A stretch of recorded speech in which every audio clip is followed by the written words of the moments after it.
NBL versus NBA ang laban na inaabangan ng mga Pinoy sa 2022 NBA preseason dahil sa magiging laban ng Phoenix Suns at Adelaide 36ers. Pero ano ba ang mga dapat abangan sa laban na ito? Yan ang ating mga pag-uusapan para sa video natin na ito. Video na ito ay inihatid sa inyo ng legit betting site sa mundo na 1xBet. Tuloy pa rin ang pagbibigay ng up to 7,000 pesos bonus na mga ito sa inyong first deposit. Dito ay pwede kang tumaya sa lahat ng inyong paboritong sports, especially sa basketball. Kaya't i-click lang ang link sa ating video description at gamitan ang promo code na WHOOP para makuha ang inyong bonus.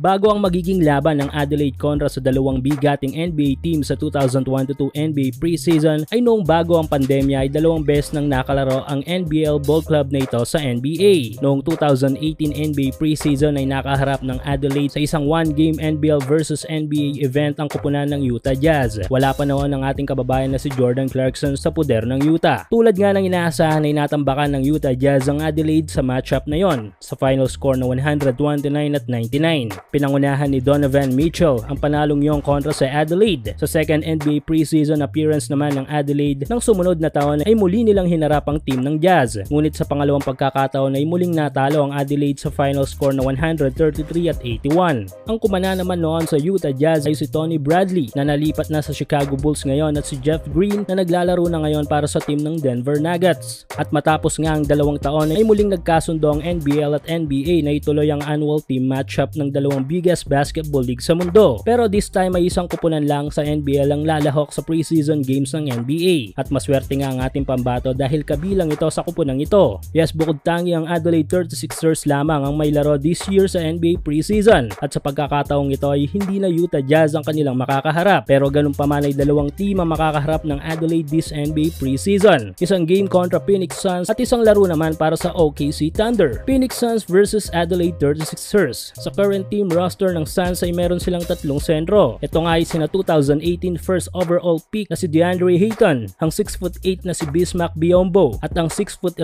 Australian center na si Jock Landale. Ang tatlong mga veteranong mga malalarong ito sa NBA ang posibleng makakabanggaan ni Kai sa ilalim, pero mas inaabangan nga ang magiging tapatan nila ni Ayton. Isa sa mga dominanting big man si Ayton ngayon sa NBA. Simula kasi noong college career nito hanggang sa NBA ay hindi na nagbago ang lakas nito sa ilalim. May kukonsiderang isang traditional big ang game style ni Ayton, pero pagdating naman sa athleticism ay hindi matatawaran ang antas ng level nito. Hindi natin inaasahan dito na madidumina ni Kai si Ayton, pero ang malimitahan at masabayan niya lang ito sa ilalim ay malaking bagay na yon para sa ating pambato. Pero isa lang si Ayton sa mga magiging problema sa mga star players ng Phoenix Suns dahil mas malaking impact sa game ang may bibigay sa kanila ng dalawang matinik na player ng Suns na sina Devin Booker at Chris Paul. If ever na maglalaro si Chris Paul at Booker ay inaasahan na sina Craig Randall, Antonio Cleveland at Mitch McCarron ang tataw sa mga ito sa game. Habang magiging malaking tulong naman ng veteranong si Daniel Johnson sa Adelaide dahil sa back-to-back experience nito sa NBA preseason. Mabibigyan din ito ng mga piece of advice ang ating kabayan na si Kai Sotto. Sa dalawang unang stint ng Adelaide sa NBA preseason base sa mga reports online ay ang height advantage ang isa sa mga naging factor kung bakit nadumina ang mga ito sa laro. Kung kaya't ngayon na nasa lineup na ng Sixers si Kai ay pwedeng gawing basehan ito ni Coach CJ para mag-create ng mga setup of plays para sa ating pambato. Base kasi sa huling interview ni Coach CJ Bruton about kay Kai ay sanabi nito na dahil sa naging performance ni Kai kontra Illawarra Hawks ay natutunan daw ni Coach at ng Adelaide coaching staff na kaya pala nilang maglaro gamit ang length and size sa game. Kaya't ating abangan ang magiging laban ng Phoenix Suns kontra sa kupunan ng ating pambato na Adelaide 36ers sa 2022 NBA preseason.